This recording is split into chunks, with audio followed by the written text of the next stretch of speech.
Thums up again.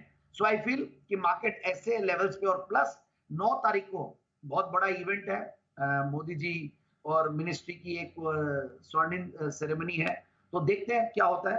सो मेरे हिसाब से मार्केट्स में बने रहें और डिप्स पे खरीदारी ही करनी है, but at the same time बहुत एग्रेसिव नहीं होना है, हमें क्वालिटी के साथ ही जाना है. अब मैन एंड बॉयज दोनों में फर्क नजर आएगा, और मार्केट्स कहीं ना कहीं अब थोड़े दिन बाद बजट के ऊपर नजरें बनाए रखेगा, मिनिस्ट्रीज, पोर्टफोलियोज, ये बहुत सारी चीजें हैं.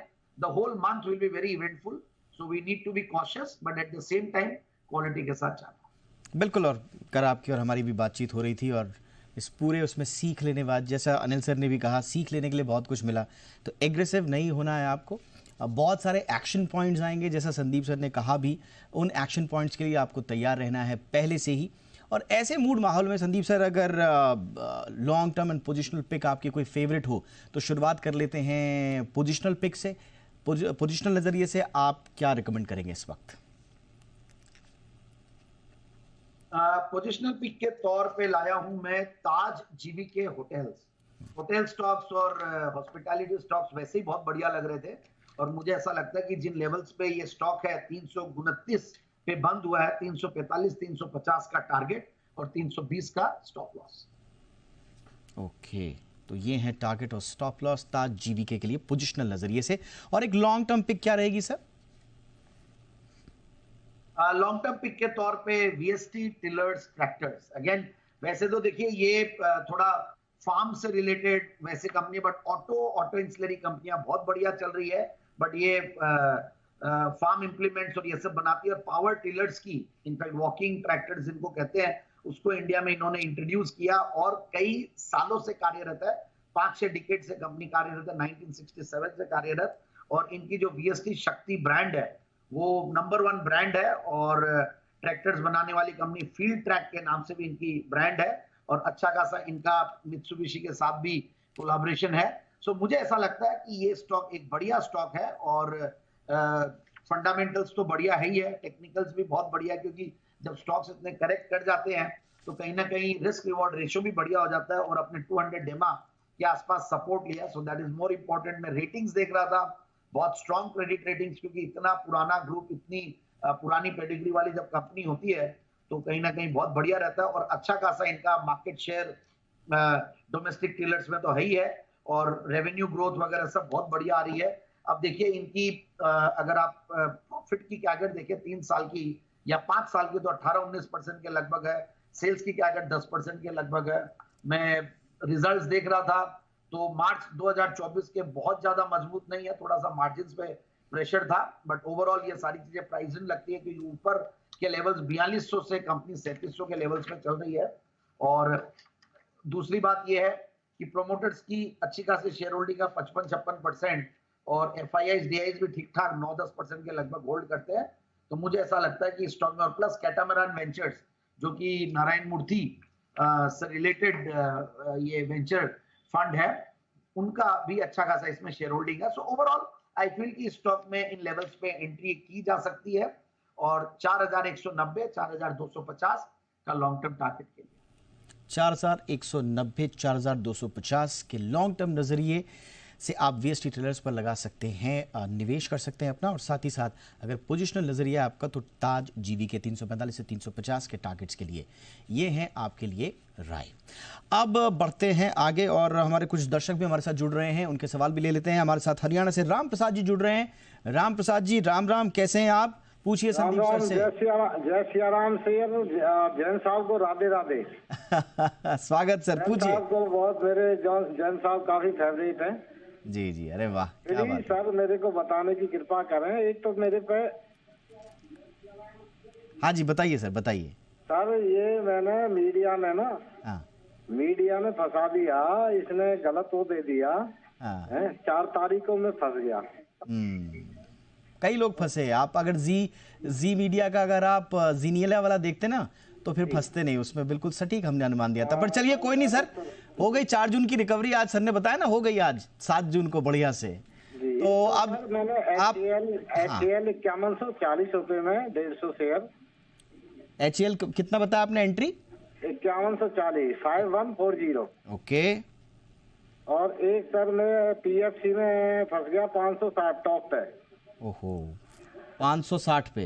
हाँ सर प्लीज, मेरे को बड़ी टेंशन है, उससे कैसे निकला जाए, क्या हो। ठीक है सर, आप चिंता ना करें, संदीप जी से राय लेते हैं। संदीप सर, पीएफसी और HAL. First of all Ram Ram, जय सिया राम, राधे राधे, जय जिनेन्द्र। आपने सब कुछ बोला मेरी तरफ से, और बहुत अच्छा लगता है जब आप नाम से बुलाते हैं और इतना प्यार देते हैं। और एचएएल और पीएफसी की अगर मैं बात करूं तो देखिए, ये सर्टेनली इलेक्शंस के पहले इलेक्शन का जो असली यूफोरिया था वो पीएसयू स्टॉक्स में देखने को मिला था, और इन पर्टिकुलर स्टॉक्स में कुछ ज्यादा ही देखने को मिला। और हमारे चैनल पे और हमारे पैनल ने, अनिल जी ने 1100-1200 रुपए से, मुझे याद है एचएएल जब ओएफएस आया था तो अच्छा टूटा था, और 1100-1200-1400 रुपए के लेवल से बहुत एग्रेसिवली रेकमेंड करते हुए आ रहे हैं। और ये स्टॉक अच्छा खासा पहुंचा, क्योंकि ये कंपनी डिफेंस की सबसे बड़ी कंपनियों में से एक है, और बेहतरीन परफॉर्मेंस। फिर उसके बाद हमने बीएल भी दिया इसी शो में, मुझे याद है 900-950 पे जीआरएससी दिया जो 1450 हो गया।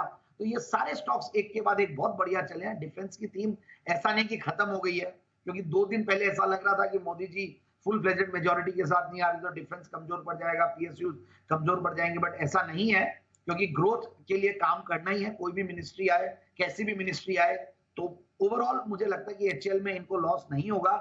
ये जो फंसना वर्ड बोल रहे हैं, फंसे नहीं आप थोड़ा निवेशित रहिए। अगर आप ट्रेडर है तो हो सकता है कि आप कुछ दिन बहुत घबरा के नीचे के लेवल पे कई स्टॉक्स में एग्जिट भी किए होंगे, but at the same time नीचे के लेवल पे एंट्री करने की हिम्मत भी नहीं होती है। तो 21,200 पे सपोर्ट लेके बढ़ा, तो एचएएल 400-500 रुपए इनके भाव से नीचे है। और एक चीज और राय दूंगा कि आप बहुत ज्यादा अगर कोई स्टॉक चल जाए और ऊपर के लेवल्स पे भी भले कोई रेकमेंड करे, तो भी आप अपना रिस्क रिवॉर्ड रेशियो को जरूर से देखें। और अगर आप ऊपर के लेवल पे घुसते हैं जहां पे फ्रॉथी हो जाती है वैल्यूएशंस, तो स्टॉप लॉस को लगाना उतना ही जरूरी हो जाता है। कई बार नीचे गिरा हुआ स्टॉक है, वहां पे स्टॉप लॉस नहीं भी लगाए तो चल जाए, बट ऊपर के स्टॉक में वैल्यूएशन जब हाई हो जाते तो स्टॉप लॉस को देखना जरूरी है। और पीएफसी, आरईसी दोनों ही खूब चल रहे थे पावर स्टॉक, मुझे लगता है घबराना नहीं चाहिए इनको। He should continue holding PFC. चलिए, तो पीएफसी को आपने होल्ड पर रखिए, और एचएएल को भी ऑफ कोर्स आपने होल्ड पर रखना है। थोड़े आपके जो बाइंग लेवल्स हैं उससे थोड़ा सा नीचे हैं, लेकिन जैसा सर ने बताया ये क्वालिटी स्टॉक्स वापस आपको उसी लेवल्स पे आते हुए हमेशा दिखते हैं, बस आपको धैर्य रखना है। हमारे साथ आशीष जी जुड़ रहे हैं कोलकाता से। आशीष जी स्वागत, पूछिए सर अपना सवाल। दीपक जी, डोवाल जी, नमस्कार। नमस्कार आशीष जी। संदीप जी, जय जिनेन्द्र। जय जिनेन्द्र सर।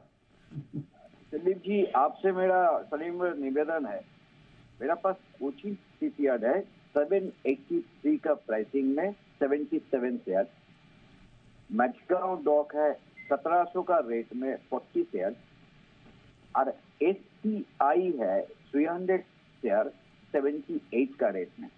थोड़ा मार्गदर्शन दीजिए, आगे इसको रखना है, निकालना है। और आपका थ्रू से अनिल जी के पास एक छोटा सा शिकायत बोलिए, शिकायत या निवेदन बोलिए, निवेदन थोड़ा आपका माध्यम से हम उनके पास भिजवा रहे हैं। अनिल जी को रिक्वेस्ट कीजिएगा, उनका जो स्टॉक ऑफ द डे होता है ना, उसमें हमें कभी मौका नहीं मिलता है, क्योंकि उनका आने के बाद जब बाजार खुलता है वो तो उनका सारे टारगेट का ऊपर ही खुल जाता है। हम बेचारा आंसू के बहाने रोते रहते हैं। तो कोई 9:30 के बीच में ऐसा कुछ stock of the mid day, stock of the afternoon, इस टाइप का कुछ अगर उनका दिमाग में आए तो हमारे लिए बड़ा मेहरबानी हो जाएगा। ठीक है सर। आशीष जी, ऐसा लग रहा है मेरी जरूरत ही नहीं है, आपने तो इतने सारी बातें पहुंचा दी संदीप जी तक, बिल्कुल साफ गोई से आपकी तीनों बातें सुनी हैं। मैं अब ज़्यादा वक्त नहीं लूँगा, संदीप जी के पास आ रहा हूँ। तीनों काउंटर्स पर क्या राय देंगे आशीष जी को संदीप जी? या बिल्कुल, आज इत्तेफाक देखिए सब डिफेंस वाले स्टॉक्स और पीएसयूज यही आ रहे हैं। एससीआई भी मुझे वैल्यू दिखती है, मैसगांव डॉक, बस यही है कि ये सारे स्टॉक बहुत चले हुए हैं, तो मैं एवरेजिंग की राय नहीं दूंगा, but at the same time in सारी कंपनियों की ऑर्डर बुक बहुत स्ट्रांग है। मतलब मैसगांव डॉक भी बहुत ही जबरदस्त वैल्यूएशन वाली कंपनी है, कहीं कोई दिक्कत नहीं है, और मतलब ग्रोथ है, ऑर्डर बुक है, सब कुछ बहुत बढ़िया है और करेक्ट हुआ है। तो अब एग्जिट नहीं करना है, होल्ड कीजिए। कोचिन शिपयार्ड भी एक बहुत बड़ा मूव देने के बाद एक अपने करेक्शन भी दिया और अब वापस से बाउंस बैक करने की पूरी कोशिश कर रहा है, तो मेरे हिसाब से यहाँ पे भी होल्ड कीजिए। और एससीआई मुझे वैल्यूएशन से भी सस्ता लगता है, कहीं कोई दिक्कत लगती नहीं है।